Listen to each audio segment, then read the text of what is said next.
नमस्कार, आप देख रहे हैं टीएनए आवाज और मैं हूं रमाकांत गोस्वामी और मैं हूं जावेद खान आपके साथ। तो चलिए शुरुआत करते हैं इस वक्त के बुलेटिन की। दतिया के तरन तारण मार्ग पर बने हुए आम का हनुमान मंदिर, जहां लगभग प्राचीन शिव प्रतिमा थी, उस प्रतिमा को कुछ शरारती व असामाजिक तत्वों के लोगों ने तोड़कर खंडित कर दिया, जो कि एक सवाल खड़ा कर रहा है, आखिर ऐसा क्यों किया गया। सूत्रों से मिली जानकारी के अनुसार सोमवार की सुबह जब पुजारी पूजा करने के लिए गए तो उन्होंने मंदिर में जब प्रतिमा को टूटा पाया तो रोष से उत्पन्न हो गया। ये खबर आग की तरह फैल गई, जिसके चलते विद्यार्थी परिषद दतिया के अनुज शर्मा द्वारा इस घटना को लेकर कड़ा विरोध किया गया। सूचना मिलते ही हालात ना बिगड़े, स्थिति को गंभीरता से लेते हुए प्रशासनिक अमला भी मौके पर पहुंच गया। हिंदू देवी देवताओं पर इस प्रकार की घटनाओं का होना सवाल खड़ा करता है कि अमन एवं शांति से विकास की ओर बढ़ रहे दतिया की सुखचैन में क्या ये घटना आग लगाने वाली नहीं है। क्या इस प्रकार के लोगों के मन में पुलिस का डर बिल्कुल खत्म हो चुका है, जो आखिरकार एक सवाल अभी भी बना हुआ है। आखिर इस घटना को लेकर क्या कहा प्रशासन के आला अधिकारियों ने एवं विद्यार्थी छात्र परिषद के युवा नेता ने। देखिए दतिया से लोकेश मिश्रा की ये रिपोर्ट। द्वारा रात में ये आम के हनुमान जी हैं, उनके पास जो शिवलिंग थे उनको नुकसान पहुंचाया गया है। इसकी सूचना पे आए तो संबंधित के खिलाफ हम लोग कार्रवाई कर रहे हैं। इसमें 1-2 लोग को पकड़ा भी गया है और जो मूर्तियां को नुकसान हुआ है उसमें हम नई स्थापित करा रहे हैं। एक 500 वर्ष पुरानी मूर्ति थी, एक 300 वर्ष पुरानी मूर्ति थी। जिस प्रकार लगातार हिंदू देवी देवताओं के साथ खिलवाड़ करने का प्रयास किया जा रहा है, बड़ा ही निंदनीय और कठोर है।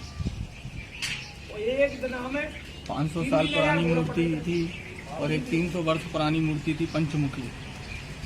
हम लोग अब बर्दाश्त नहीं करेंगे। अगर आर पार की भी लड़ाई होगी तो लड़ने के लिए तैयार है। हिंदू कमज़ोर नहीं है। हिंदू चाहता है कि राष्ट्र के पुनर्निर्माण में सुरक्षा बनी रहे एवं हिंदुस्तान सुरक्षा रहे। हिंदू मुस्लिम सिख ईसाई में लड़ाइयाँ ना हो।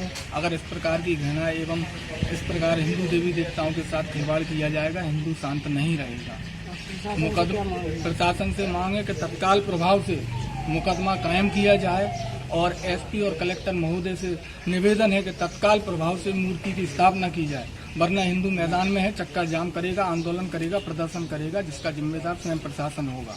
और तत्काल प्रभाव से ऐसे अपराधियों को दंड दिया जाए और तत्काल प्रभाव से गिरफ्तार किया जाए। और आने वाले भविष्य में अगर पुनः ऐसी घटनाएं दोहराई जाती हैं तो जिसका जिम्मेदार पुलिस प्रशासन होगा और कलेक्टर महोदय होंगे। जांच पड़ताल कीजिए, आप ऐसे लोगों को उठाइए, कौन होता है।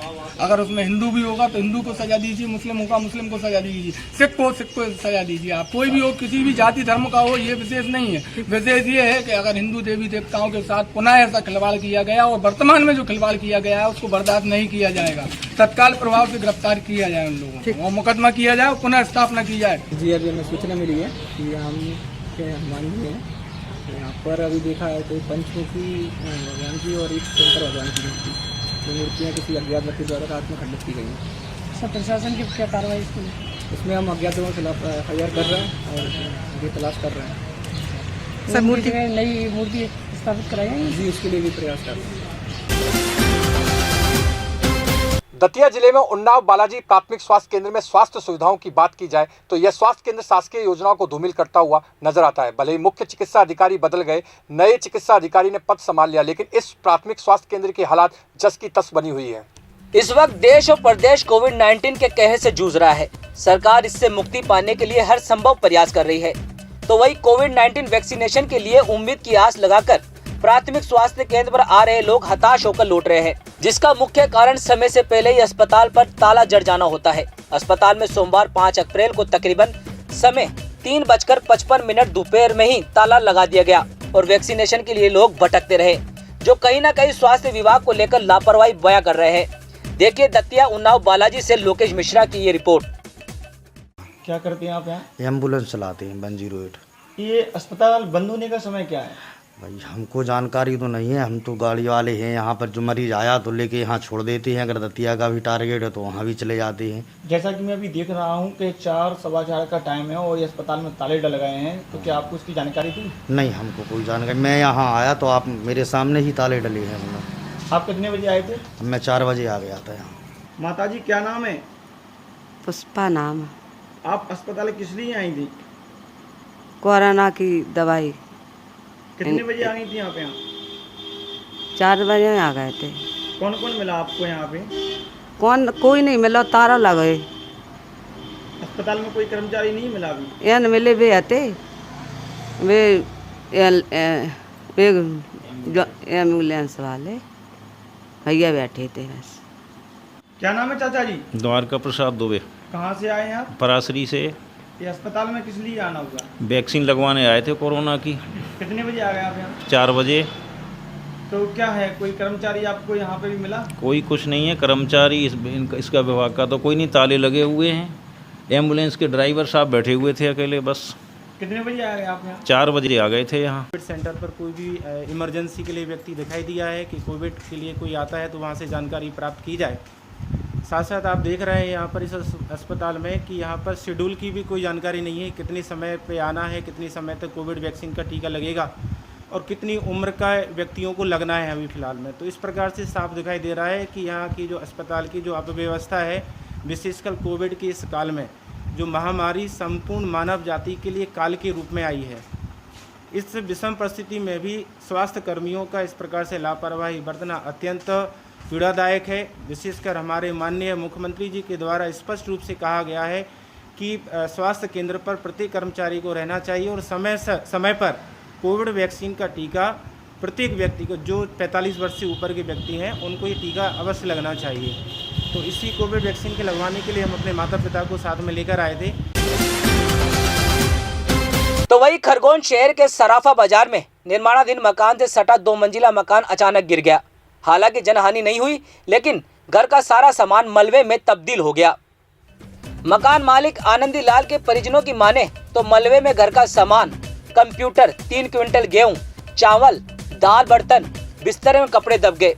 आपको बता दें कि आशंका रहते परिवार के सभी सदस्य घर से बाहर पहले ही निकल गए और मकान भर भरा कर ताश के पत्तों की तरह ढह गया, जिसकी सूचना तहसील कार्यालय में दी गई। TNI आवाज के लिए खरगोन से जिला ब्यूरो प्रकाश कर्मा की रिपोर्ट। कैसा क्या हुआ ये हादसा? इनसे काम कर रहे थे, इनके लिए खोद रहे थे, कुछ वाइब्रेटर वगैरह चलाया करा इन्होंने, उससे पूरा मकान डिसमेंटल हो गया अचानक।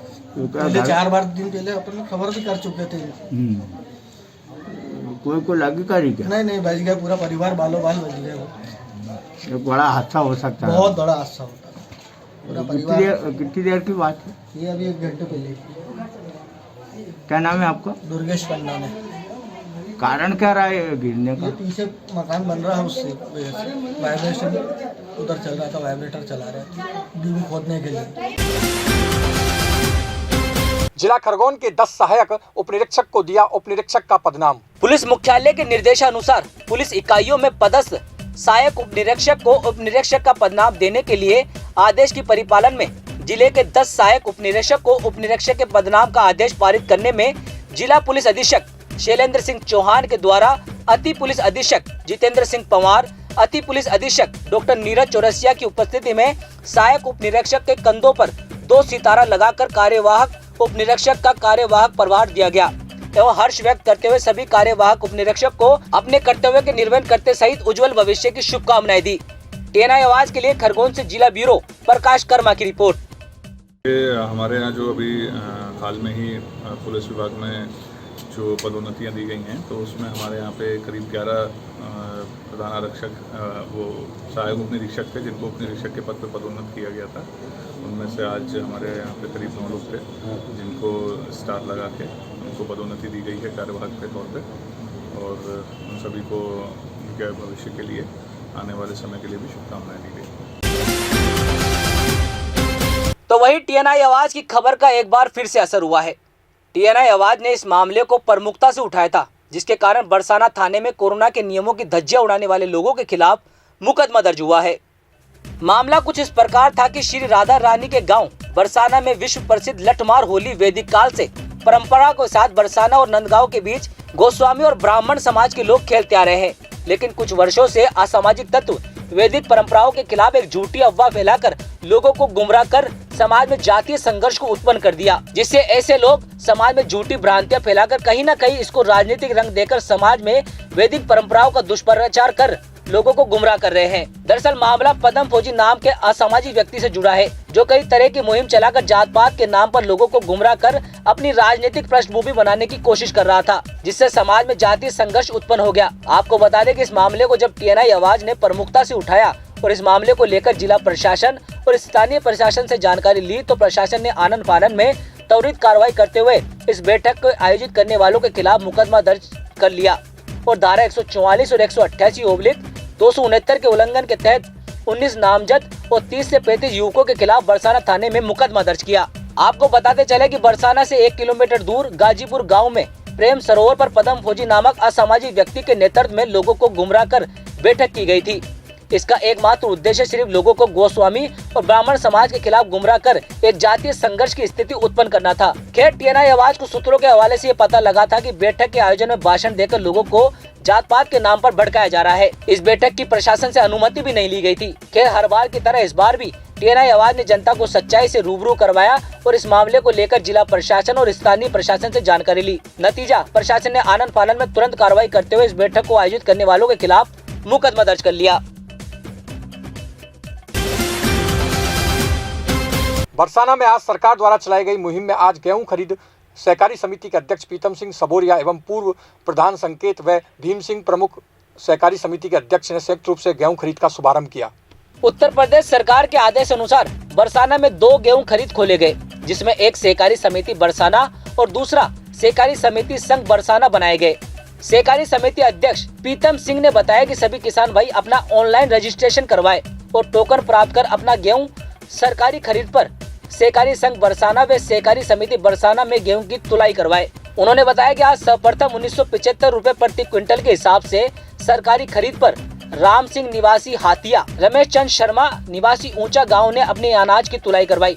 शुभारंभ में जितेंद्र पाल सिंह केंद्र प्रभारी बरसाना सहकारी समिति, राम सिंह, दीना पंडित, शेरपाल आदि किसान मौजूद रहे। आपका नाम? मेरा नाम प्रीतम सिंह, पूर्व प्रधान संकेत।